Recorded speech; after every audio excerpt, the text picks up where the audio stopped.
Yo, what is good, my anime faithful? What is good, yo? With Jump Force coming out really soon, it feels great to know that I will have some new game to master and to be showing you guys in the background.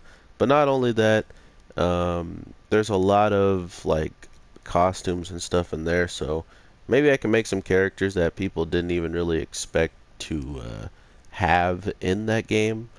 I mean, there's already a couple people doing that already, like um, people from Hunter x Hunter's clothes are in there, people from One Piece's clothes are in there that aren't in the actual game. So, with all that being said, this week's episode of the Circus, man, is another one of these full-on backstories that definitely need to be told because with how I've been watching this show and with all the stuff that has been told, they really don't specify a lot of stuff in the like no one's telling us much about the present because a lot of the time that goes by, other people are pretty much dead and gone. For instance, we now know that a good amount of people since the grandpa has been around is gone, but at the same time, their families have continuously probably passed down kind of a job in the sense of we serve this person and that's going to be the family tradition, serve this person well and treat them as our own, type of deal. So I'm just curious to know um, where all this is going to go because right now the people who are making this really bad is Guy and the grandpa. Like they truly believe that they are too late and they pretty much just have to kill off this kid. And I think that's so messed up in the sense of if this guy somehow, aka Dean, that we learned his real name was before he was adopted, if he somehow could have switched his brain in and act this much like the kid, he's already somehow like done this or some way somehow he has manipulated multiple people to believe in something.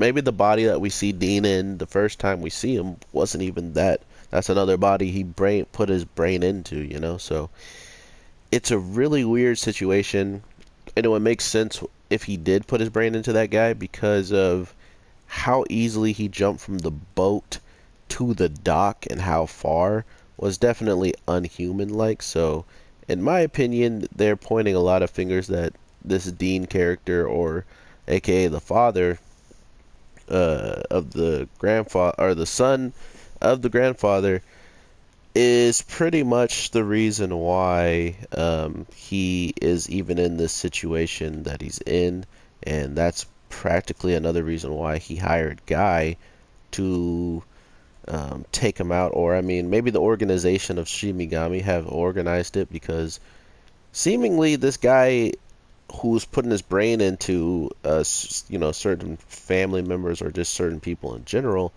somehow he has excellent, beyond excellent knowledge of puppeteering. And that's what I'm saying. Like, you need these aspects of the story because without them, you kind of wonder why everything comes so natural to certain people. And when other people have been training all their lives, how are they losing to someone that, never should have even been able to pick up something like that and just do it? Uh, so that's one of these ways that these shows kind of introduce the answers without just straight up telling us, is showing us. They tell us that, oh yeah, by the way, he comes from a family of people who literally created the puppets. He's from the people that honestly actually care for the puppets to be something than more than puppets, but a hope. So, with all that being said, I honestly think that we're in a situation where there's more than, the organization that we actually think the Midnight Circus, there's something bigger out there than that. Because even when Francine shows up in this like week's episode in the past and stuff and meets Guy, I feel like she could have easily made some puppets that just weren't going to be a part of the circus. Because if you look at her explanation of how much she was traveling and what she was doing on her travels, you kind of get the feeling that she was with quite a few puppets. It's just that somehow, some way, she's end up by herself here, or she's ordered the puppets not to follow her or to, you know, be on her as usually they were. So that's my weird way of seeing the connection between how is she here, or how is she away from all of those puppets and stuff when we know they worship the ground that she walks on, you know? They wouldn't even have lifted their heads to a fake version of her that looked like her. That's how much they're devoted to her, and to think that they would just let her go into a village of people and just go and do whatever, you know. That just doesn't add up in my book unless they knew about it, and they were probably going to have some type of plan to already invade that place, or see if whatever they can get out of it, like in laughter or whatever she's trying to find. But the whole other part of why Guy is here was pretty much, we see that he is the one who had to kind of put the whole entire extra oomph on the plan of the soft stone when it came down to putting it into another host, which, now that I'm thinking about it, I think we were lied to, or not so much lied to as much as we were, uh, I don't know, thought to believe that somebody was someone else. Like, I guess the old lady that was in the whole entire raid, she was literally treating Eleanor, or the main girl that, you know, we were traveling with in the beginning. She was pretty much claiming that she was her daughter, when I know for probably a fact that if it was her daughter and she had the stone put into her, like, she was the holder, then it's a weird case that she was treating her so differently, when, you know, she actually was her biological, if she was her biological mother. But when it came down to it, it really seemed more like she had higher expectations for this person than she did for herself, only because she probably knew what came with all of the trouble of her, how she got there. And to think that even when people are free of this disease and not, you know, choking and dying as much as they were, they're still not happy, and they're still not being treated right, you know. So these are the things that were coming up in my mind of where in the storyline does this all take place. Because by the time the Francine doll gets left and choked, um, that's about when the old man shows up and actually saves the people from that same animatron that leaves out all of that dust to give everybody the same sickness, that you pretty much need to laugh, or you need to do something to make people laugh to break it, you know. So they had to then make her laugh to get free from that disease, or, you know, get some relief from it.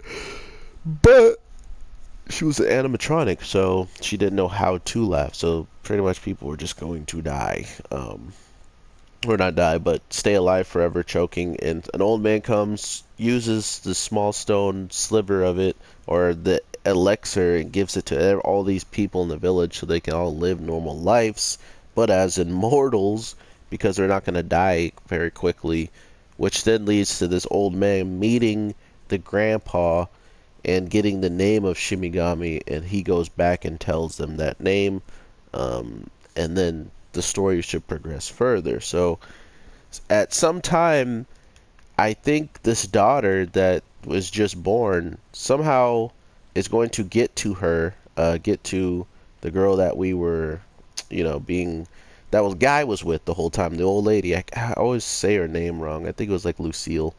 But she is going to be the one who is going to get a hold of the daughter towards like 10 or like 5 or something, and start training her. That's when we're going to see the backstory that she told the main guy, who was like the martial artist, and told him that she was trapped and she was just working nonstop all the time every day and stuff like that. So that's the type of thing that this story is doing so well, is tying all the characters together as well as possible, and the stories that they told previously, and trying to fill in the gaps. But the one thing that I was saying that sounded like a lie was Lucille said she had a daughter that she had put the stone into, and Guy just shows up saying that he wants to put the stone into this girl that is being born. And not to mention the grandpa sent out his daughter to protect this boy, and the somebody kicks. Oh, okay, that was Angela that got kicked out. Okay, I was confusing it. I was gonna say Lucille has already been.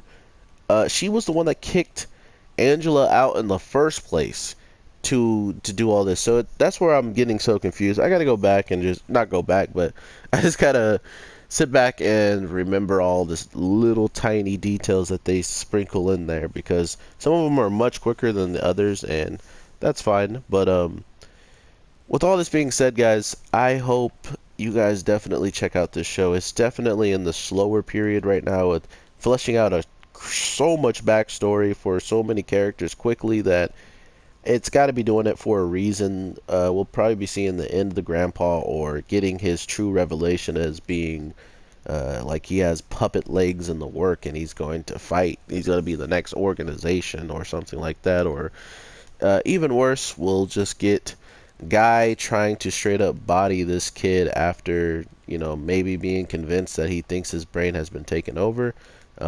Like I was telling you guys in the previous review, the bird that was giving him all the hints and information about how his father would be and what his father would do, he kind of shows up in the shirt, and he could be the real another saving grace, or very, very bad reasoning why he actually gets seen as the dad or whatever. So can't wait to see your guys' reaction, or I just can't wait to see next week's episode. This is kind of my own show that no one else on my channel really watches, but it's such a good show. And Hunter x Hunter practically is animated, the 2011 one is animated practically the same way as this show.